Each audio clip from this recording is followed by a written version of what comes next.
Você conhece o expressionismo alemão? Não? Então senta aí que a gente te explica.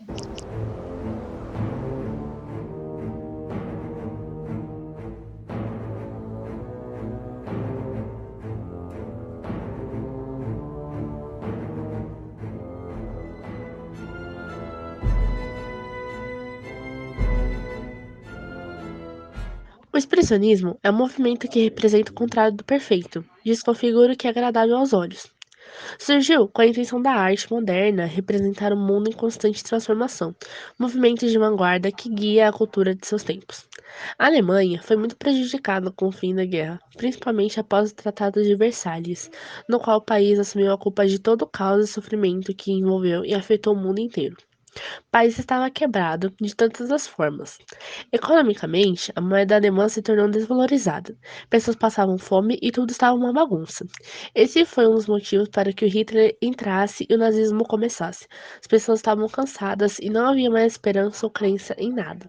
Então, qualquer alternativa seria parcial, aceitável naquela situação. Com a moeda desvalorizada, toda a confusão que havia em a maior parte do mundo com o ódio daquele país, foi um tanto complicado conseguir produtos importados, e dentro deles, as obras audiovisuais. E o pior é que eram consumidos 10% das produções nacionais. Foi aí então que a Alemanha começou a produzir os seus próprios filmes e obras audiovisuais, com a vontade de apresentar e expressar a realidade e as emoções do que viviam no cotidiano, eles usufruíram o expressionismo. O expressionismo alemão e suas características dentro do cinema. O expressionismo alemão tem como suas principais características o questionamento dos padrões de beleza vigentes, o uso de formas abstratas, a retratação de sentimentos tais como angústia, medo e solidão, a valorização da subjetividade voltada para o interior e isolamento do indivíduo, e a deformação da natureza e dos objetos para expressar sentimentos. Expressionismo alemão no cinema. O expressionismo alemão no cinema segue a tradição da pintura, com uma visão intimista e com o objetivo de retratar os sentimentos humanos, suas angústias e seus medos. Como já dito, o movimento não buscava um visual estético exatamente agradável. Na tela, via-se representado tudo o que estava guardado no interior dos alemães naquele momento.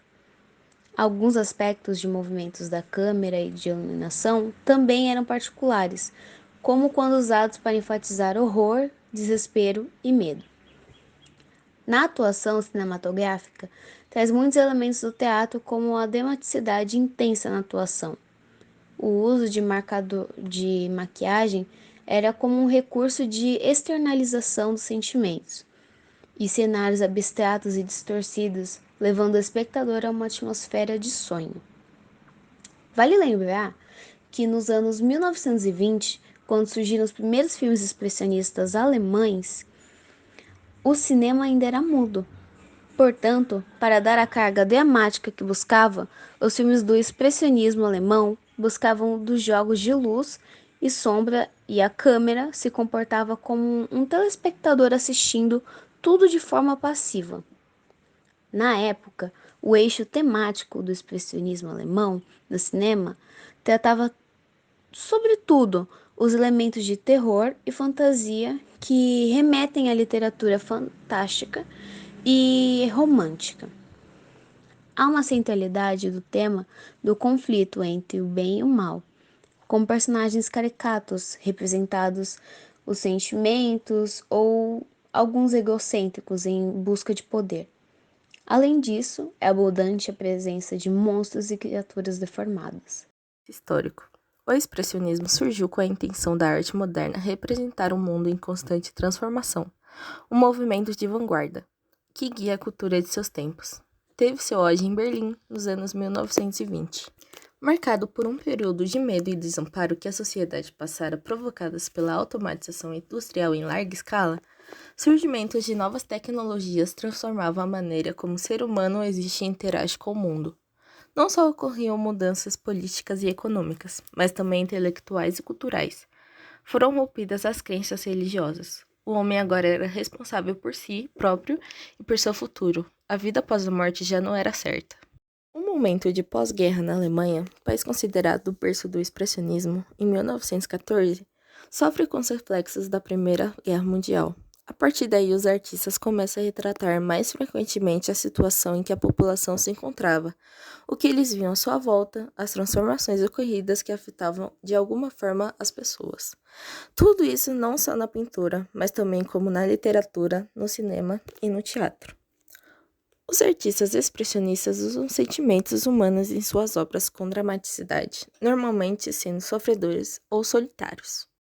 No fim do século XIX, artistas plásticos vinham mostrando expressionismo em suas pinturas. O principal foi Vicente Van Gogh, com seu estilo único manifestava através de sua arte os principais sinais do expressionismo.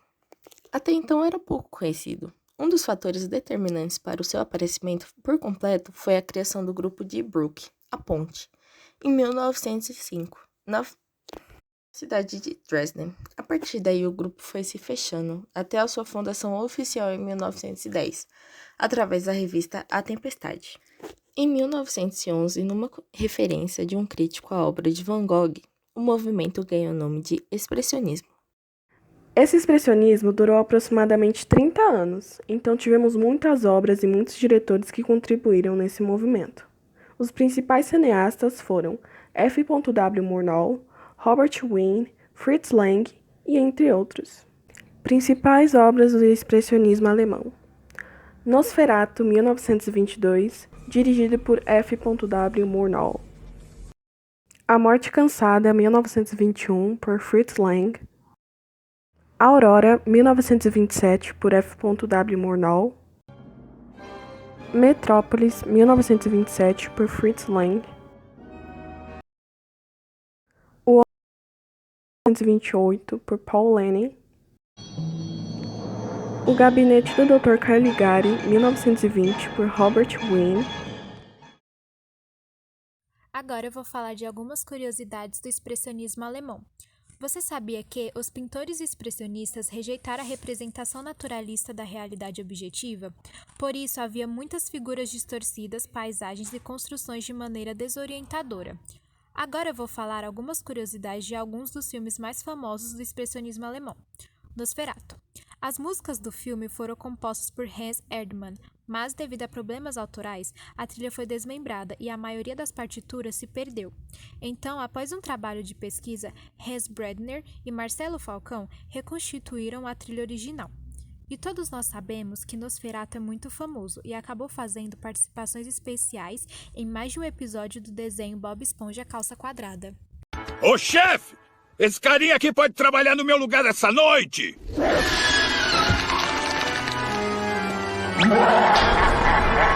Nosferatu!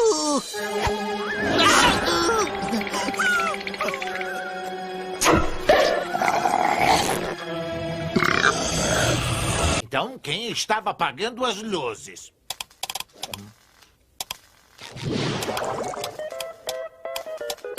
O Nosferatu! Outro filme muito famoso é O Gabinete do Dr. Caligari, que lançou o movimento expressionista no cinema e ainda fez crescer o sucesso do movimento do outro lado do oceano. Originalmente, o filme era para ser uma crítica ao Estado opressor manipulando cidadãos, mas Robert Wiene alterou o roteiro para o que temos hoje. E o filme também inspirou o clipe do Other Side, Red Hot Chili Peppers.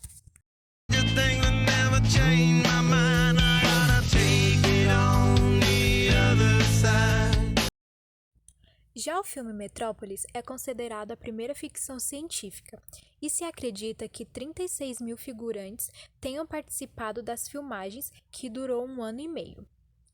O expressionismo alemão conta com menos de 30 filmes produzidos, mas eles estão entre os mais influentes entre a década de 1918 e 1928. Com o nazismo crescendo na Alemanha, muitos diretores fugiram de lá para os Estados Unidos. Os ideais do expressionismo serviram de base para muita coisa que veio depois. Então, quando o expressionismo e Hollywood se juntaram, nasceu o cinema noir, tipo de filme que está associado a questões policiais. Então, se hoje assistimos a terror, suspense e dramas policiais, é graças ao expressionismo alemão. E esse foi o trabalho sobre o expressionismo alemão. Espero que vocês tenham gostado.